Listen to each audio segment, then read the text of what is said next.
Motivation! Yo,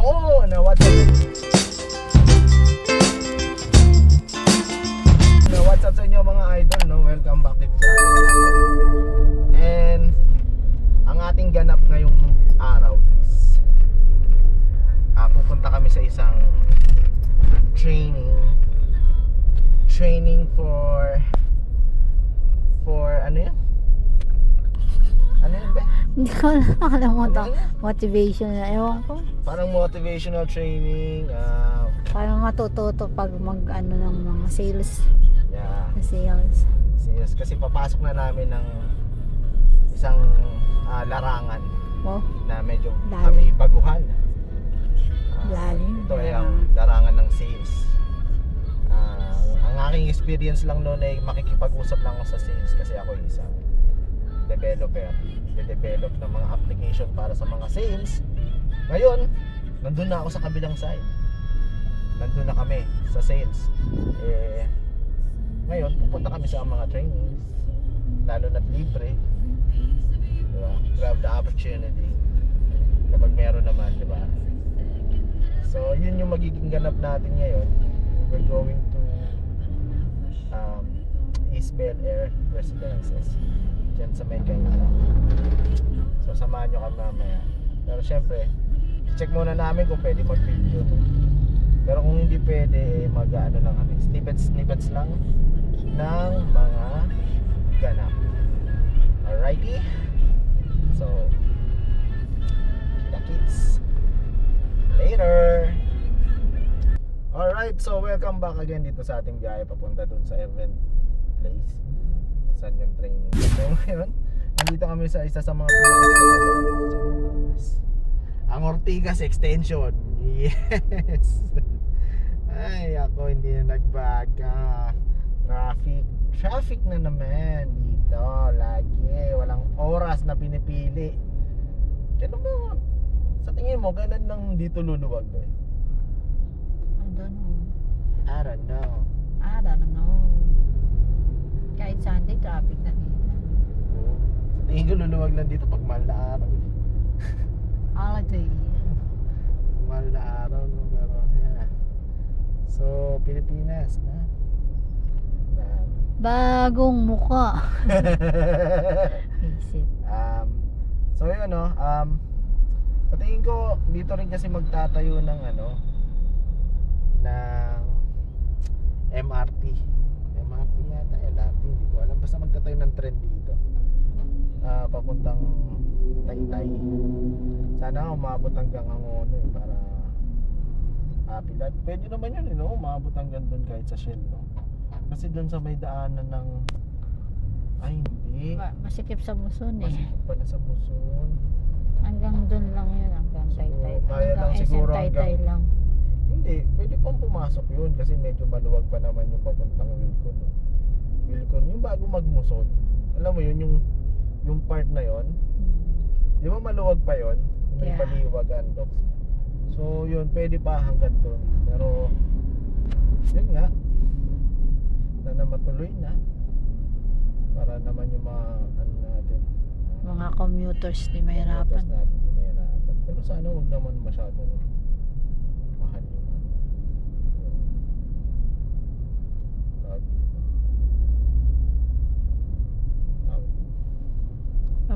pamasahe.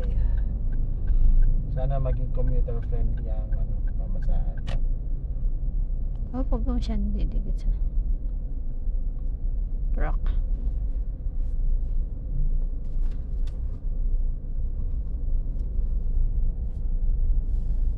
Okay, so yun lang. Sana maabot tayo sa junction. Lagyan natin yung junction ko. Medyo maluwag.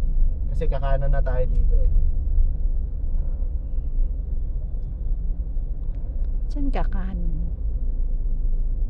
Doon sa Adam pa junction. ang ano.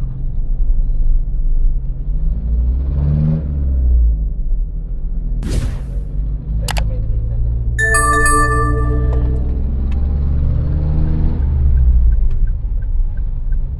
Alright.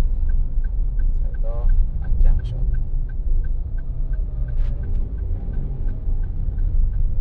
Puntang Santa Lucia.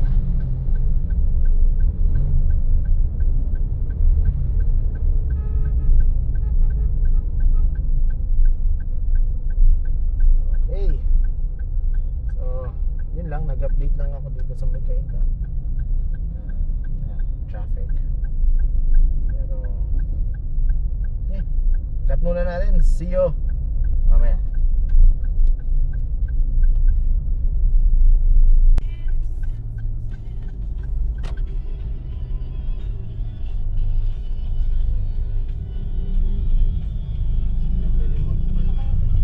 Dito.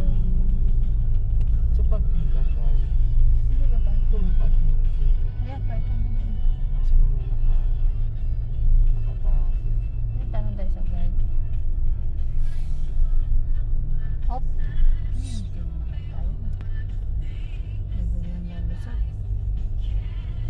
Ayan, sabi mo sa guide, Kuya.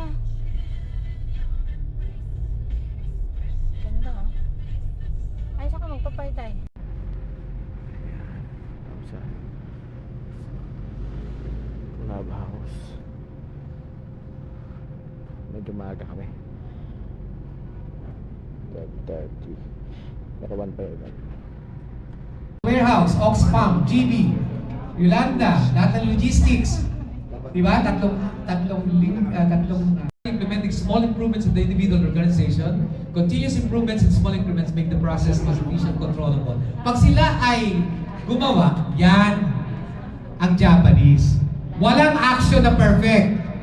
There is no such plan as perfect. There is no such thing na perfect at walang magiging problema. Tama?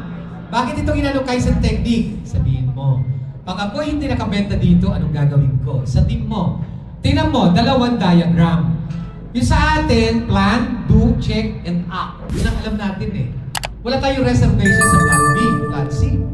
Sa Japanese, pag nagplano sila, may alternatives ka agad. I-implement nila yung plano, benta tayo, gawin natin kung anong kailangan natin. Tapos, habang kayo gumagawa ng pagbibenta, tingnan yung mabuti problema. See? Ganyan ang Japanese. May problema yan. There is no such perfect. Ha? Kaizen yan. Tandaan nyo. I worked in Japan for 3 years as a personal administrative assistant ng isang promotion company when I was 25, 26, and 27 years old. Imagine ha? I know how to work under the Japanese management. Kaya ganito akong katatag. Wala dong awa-awa. Pag natutulog ka, yung mga babatulog. Production. Di ba? Oh.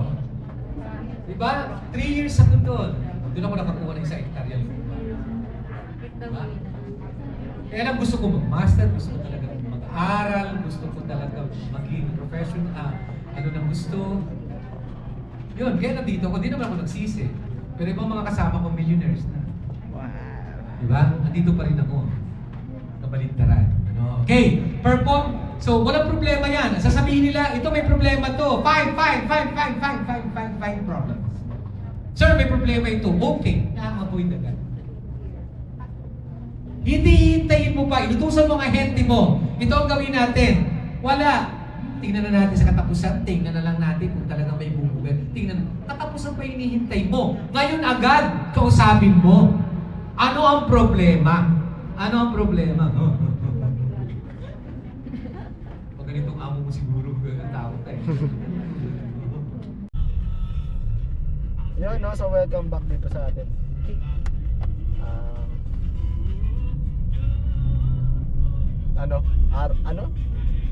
Welcome back sa ating video. Hindi alam gagawin eh. Hindi sana tapos na yung yung seminar. Umabot ng 6 na natapos. 30. 6:30 pa lang. Ay, wala pa ba? So yun, maganda naman yung mga sinabi doon. Magpapakita ko ng mga clips dyan, mga snippets ng mga kaganapan dyan sa seminar training. So maganda umati ng mga ganyan, lalo na if you need mga motivation or mga tips sa mga gusto mong gawin. Ganyan mag-experience. Oo. So with regards to real estate, siya yung magaling sa magbibigay ng mga tips. So mayroon pa tong part 2 pupunta sa Monday. Ano naman yun, parang application naman. So may mga system siya, mga tools na pwede natin gamitin, mga real estate agent. So yun lang, pauwi na kami. Pupunta muna kami kay SD. Sasamahan muna namin si SD. Ito yung nasa harapan. Sundan lang namin yan. may patsibog daw. So